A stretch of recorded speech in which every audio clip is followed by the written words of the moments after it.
Monsieur Marchetti, bonjour. Est-ce que vous pouvez vous présenter rapidement, même si on vous connaît un petit peu déjà? Luc Marchetti, le président d'Hexagon Engineering et Hexagon Motors.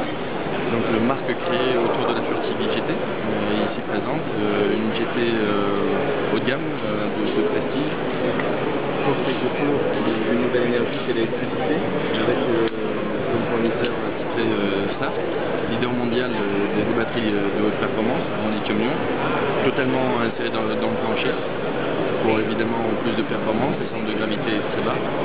En motorisation, nous utilisons deux moteurs Siemens de 125 kW chacun, une boîte à vitesse et une transmission au roue arrière.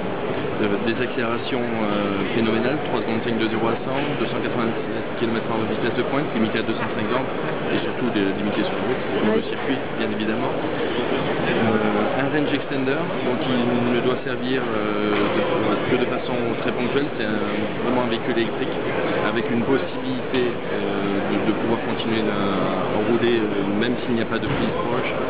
En tout cas, conserver cette liberté que doit être l'automobile et qui a toujours été l'automobile, puisque c'est vraiment la liberté de mouvement qui est importante, tout en ayant un véhicule hyper performant. L'autre particularité de ce véhicule, bien que ce soit un coupé, c'est une vraie 4 places, dans le cahier des charges, 1m88, 30 à l'arrière, même si ce n'est pas non plus une limousine, ça n'était pas le but, mais malgré tout c'était important que l'on puisse monter à 4 de façon confortable. D'accord, voilà. Merci beaucoup. Et on nous a dit que c'était un prototype, et vous avez la version plus ou moins définitive qui est en train de se préparer. Alors effectivement ça se déroule en plusieurs étapes, Oui. la version définitive, mais nous avons un prototype qui est déjà roulant, mais le véhicule est ici présenté. L'autre véhicule qui est en cours de fabrication à la vraie chaîne de traction, avec les vraies batteries, les vrais moteurs, la vraie boîte à vitesse. Le châssis ne sera pas le bon encore, parce que c'est un châssis complètement carbone, carrosserie carbone également. C'est un véhicule sans compromis au niveau du poids. Aujourd'hui, il y a, pour moins consommer et avoir plus de performance, deux critères sont fondamentaux. Évidemment, la masse à mettre en mouvement et d'un point de l'aérodynamisme du véhicule. Jusqu'à 130 km/h, c'est environ 80% de l'énergie qui passe dans l'air.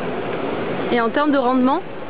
Alors en termes de rendement, nous avons des moteurs qui sont assez exceptionnels, qui ne sont pas encore commercialisés par Siemens, qui tournent autour de 95% de rendement, ce qui est vraiment hors norme, puisque les moteurs actuels sont entre 84 et 86, 87 vraiment, c'est le grand maximum qu'on ait trouvé en rendement. Et vous êtes les seuls à faire ça? A priori, pour le moment, oui. Ces moteurs ont été également utilisés par PSA pour le ZX1, pour battre plusieurs records du monde. On a vu que ça fonctionnait très très bien chez PSA. Et ça fonctionnera forcément très très bien dans notre véhicule. D'accord. Encore mieux, je dirais. Oui. Et sur le point de vue des leaders mondiaux français, vous les mettez en avant, j'ai cru comprendre, à savoir Michelin, Saft. Oui, tout à fait. Je suis assez fier d'être français. Ce qui s'exporte bien, de toute façon, c'est le domaine du prestige, du luxe dans le monde entier. En automobile, aujourd'hui, nous avons un créneau. Nous avons de grandes marques françaises, que ce soit Peugeot, Citroën, également Renault, et qui font énormément de volume.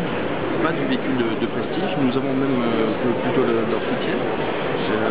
Aujourd'hui, c'est un créneau, c'est une niche, c'est vraiment une niche de marché, mais cette niche de luxe, c'est de l'innovation qui fonctionne bien, et pour créer de la richesse en France, de toute façon, il faut avoir des produits qui plaisent à l'étranger, qui soient exportés. Tout à fait. Merci beaucoup, Monsieur Marchetti. Merci.